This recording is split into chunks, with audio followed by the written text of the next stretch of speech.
The Justice Minister, Mameloko Kubai, has once again stated her determination to have the National Register for Sex Offenders opened to the public.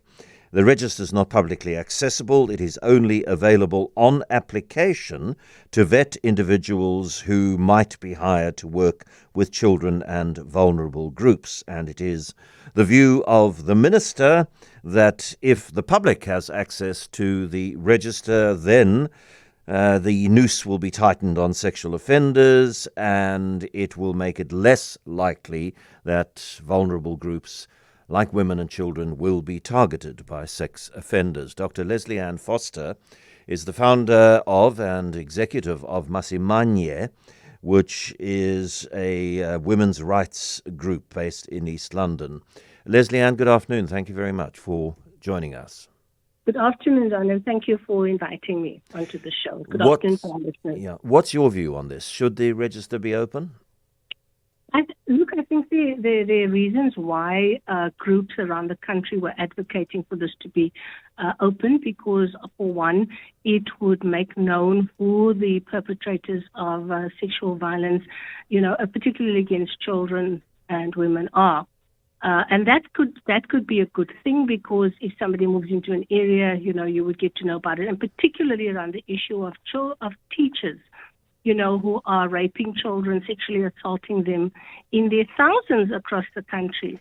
They get a slap on the wrist, they resign, or they are thrown out of the school and they move to another school and continue, the scourge of violence in that community. So that those are the reasons why people want the register to be made public. I think, if I can come in, Lesley Anne, and say, yes, if a teacher is being given a slap on the wrist for having raped a pupil, then yes, the problem lies with the punishment, not with the register. The solution is proper punishment, jail time. And I agree with you. I think mostly the Department of Education doesn't take cases like that or refer cases to the criminal justice system. That is one of our biggest gripes. There's a disciplinary hearing, the person's dismissed, and off they go to do whatever they do at another school. And we know we have many thousands of cases where this has been the case. I think there are a couple of problems with making this registry public. One is that there's the POPI Act. From a human rights perspective, it would also be, divulging information, and we have to weigh up the pros and cons in this. Is it worth it? To take this route where we've,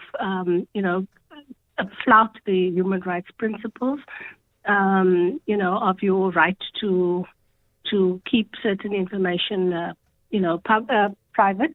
But I think that the thing is, the problem we're having is that there's such huge numbers of cases of rape and sexual assault in the country that we are not winning the war on prevention. And so this particular mechanism happens after the act and saying to the public, these are, the people that you need to be careful of. I have another problem with that, and that is who is actually going to access that information and to what end. Now, I'm saying who's going to access it because most of the people, or a lot of the people that fall victim to sexual assault, children and their families, haven't got access to this kind of information. Where are they going to find this kind of information? And then do what with it? Actually, once the act of violence has already occurred. But it can also prevent, in some ways, if people know that this teacher has a history or a record. And I'm just using teachers now because I've been reading up on that recently. Then the school, the parents can object to that. The school can object to taking somebody like that.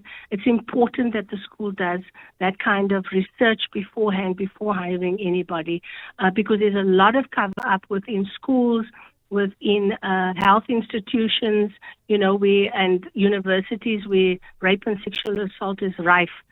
And I think if you made that kind of information available, it could be a preventative mechanism, that people would. But the first thing that you have to get right, and my understanding is that the Department of Justice is a long way away from getting this right, is to have a properly populated sex offenders register. You have to make sure that everybody who has been convicted of a sexual offence, which obligates or compels their name to be placed on the sexual register, that is done, and so that the list is comprehensive, and then make it not easy, but make it relatively comfortable is the wrong word, but make it possible without too much administrative burden for employers who are potentially employing people who are going to be working with children. Make sure that they have relatively easy access to a properly compiled sexual offenders registry. I mean, wouldn't that do the job? Absolutely. That would be helpful. But I think if we think about it, our systems are not robust. Our systems are very problematic. If you look across the whole chain of the criminal justice system, there's so many problem areas, and to be able to actually, correct those would already be a big step in the right direction. We also have, and recently there's been a report of a police captain who raped 2 interns, at the police station. We've had often, that kind of incident happening in Buffalo City, where I am. We once placed 50, well, we didn't, but the municipality placed 50 young women in police stations to help on the victim empowerment program, and many of them were sexually harassed. Now, if that kind of information is put out, that's only one step. How are people going to access that information? Will it be available? They're saying they're going to make it accessible. It'll be publicly accessible.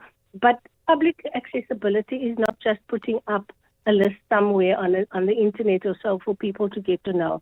So I think, first of all, we need to work more strongly with the criminal justice system to get that robust and strengthened enough to respond to every case of sexual assault and rape in the most professional and holistic, comprehensive way. That does not happen as yet.